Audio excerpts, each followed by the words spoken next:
내란 세력 최후의 발악을 응징해야 헌재의 탄핵 심판이 임박한 상황에서 윤석열이 석방됐다. 지난 3월 7일 지기현 판사의 구속 취소 결정, 8일 검찰의 석방 집행, 13일 항고 포기 의사 확인이 이어진 결과다. 이제 윤석열 재구속을 기대하기는 어렵게 됐다. 검찰은 이 사건 이후 다른 구속 사건에 대해 다시 기존 관행 적용 지침을 밝혔는데 이는 윤석열 석방의 이례적 절차가 적용되었음을 인정한 것이다. 이 글은 이 사건의 성격과 의미에 대해 사법질서 파괴 및 내란 사태 전개에 미치는 영향의 두 측면에서 검토하고자 한다. 심우정 검찰총장은 윤석열 석방 후 해당 판사의 구속기간 산정에 동의하지 않지만 법원 결정을 존중한다는 취지에서 윤석열 석방을 집행했다는 입장을 밝혔다. 이런 논리라면 검찰은 자신의 기소 취지와 다른 법원의 무죄 선고에 대해서는 항고하지 않겠다는 게 된다. 검찰의 항고는 법원 판단을 존중하지 않는 것이기 때문이다. 종래에 과도한 항고를 반복하던 검찰은 윤석열만 예외로 항고를 포기함으로써 검찰의 사법질서 집행의사 포기를 공식화한 셈이다. 윤석열 석방 결정은 한마디로 불법이다. 이미 많은 비판이 보도되었듯이 해당 판사의 결정은 해석재량 범위를 넘어 위법적 결정으로 보인다. 형사소송법 93조는 구속취소 요건을 구속기간 도과가 아니라 구속사유 유무로 규정하고 203조는 기소 이전 피의자 구속기한은 240시간이 아니라 10일로 규정하며 214조 2에 따르면 검찰과 법원 간의 수사기록 접수 및 반환기간은 구속기간에서 제외되기 때문이다.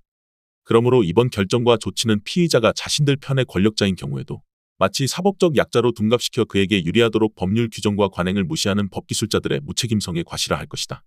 추후 이들에 대한 사법처벌이 없다면 이는 우리 사회가 법치 파괴의 공식화를 묵인했다는 의미를 지니게 될 것이다. 윤석열 석방으로 내란 국면은 1월 15일 그의 체포 이전으로 되돌려졌다.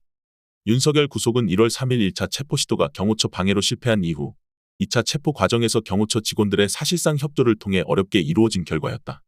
그렇기에 그에 대한 구속 취소 조치는 1월 19일 그에 대한 구속영장을 발부한 법원에 난입한 폭동의 취지를 사법기구가 실현시킨 꼴이 됐다. 이처럼 민주주의 시스템을 통한 내란 전국 해소 과정이 위축되며 다시 민주주의 시스템이 마비되는 경향이 강화되고 있다.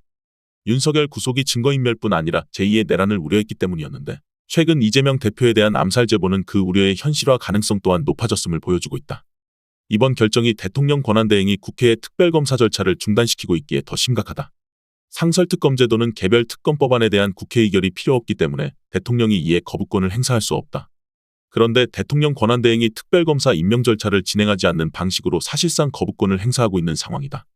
부여되지 않은 권한을 행사하는 권한대행의 직권남용 행태는 헌재 재판관 임명 지연으로도 나타나고 있다. 이처럼 대통령 권한대행과 검찰총장은 현재 사법 및 수사 시스템 작동에 걸림돌이 된 상태다. 내란 전국 해소 과정이 지연되면서 윤석열 탄핵 찬반 여론은 조금씩 그 차이가 줄어들고 있다. 한국갤럽 여론조사의 경우 2024년 12월 12일 조사에서 75대 21로 탄핵 찬성이 압도적이었다면 2025년 3월 14일 여론조사 결과 58대 37로 좁혀졌다. 전국지표조사에 의하면 지난 1월 2주차에는 62대 33에서 3월 2주차에는 55대 39로 좁혀졌다. 이 같은 탄핵 여론 구도는 1월 후반부터 나타나기 시작했는데 3월 14일 현재 추세를 벗어난 것은 아니다. 1월 15일 윤석열 구속과 1월 19일 서울 서부지방법원 난입폭동 이후 탄핵에 대한 여론구도 내에서 찬반의 차이가 미미하지만 줄어든 모습을 보이고 있다. 그럼에도 불구하고 대통령 권한대행과 검찰총장의 법률 규정에 대한 억지 해석과 집행은 그들이 기획했던 민주주의 위협과 파괴 공작의 실패를 반영하는 것이다.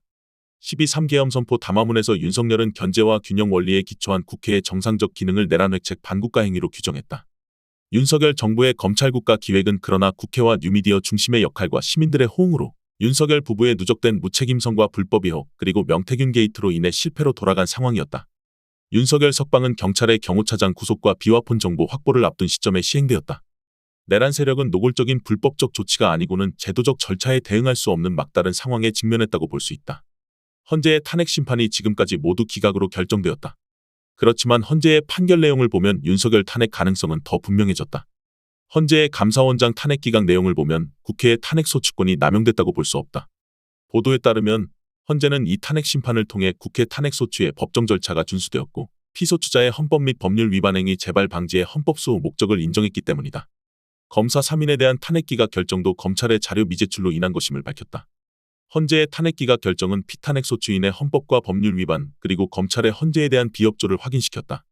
내란 국면은 헌정 시스템의 마비냐 제대로 된 작동이냐의 대립구도로 볼 수 있다. 12.3계엄이 친위 쿠데타로서 대통령 주도의 군을 동원한 전면적 민주주의 제도 마비와 장악 시도였다면 국회는 계엄령 선포 직후 해제결에 대통령 탄핵 소추 그리고 내란 특위 등을 통해 내란 위협을 막고 헌정 시스템의 정상적 작동을 주도했다. 그런데 12.3 친위 쿠데타 실패 이후 대통령 권한대행의 불법적 거부권 행사, 국민의힘 의원들의 윤석열 옹호, 서울서부지방법원 난입폭동, 국가인권위원회의 윤석열 방어권 보장 선언 등으로 헌정 시스템 마비 시도를 이어갔고 3월 8일 윤석열 석방은 검찰과 법원 스스로 사법 시스템을 마비시킨 것이라 할 것이다. 이제 민주주의 시스템 작동을 위해 걸림돌들을 제거해야 마땅하다. 그 대표적 걸림돌이 윤석열 석방을 주도한 검찰총장과 내란 특검을 막아온 대통령 권한대행이다. 이들이 더 이상 부당한 권한행사와 직무유기를 반복하지 않기 위한 조치가 필요하다. 후임 권한대행이 누구든 불법적 조치의 지속이나 반복 차단 의지가 필요하다. 이는 헌재의 판결과 관계없이 진행되어야 할 민주주의 시스템 작동 계기이자 동력이다. 동력이 확인되고 공유될 때 민주주의 시스템 작동을 담당하는 실무자들의 정상적인 역할을 기대할 수 있다. 국회는 이제 윤석열 석방이 내란 세력 최후의 발악이었음을 확인시켜야 한다. 더 칼럼니스트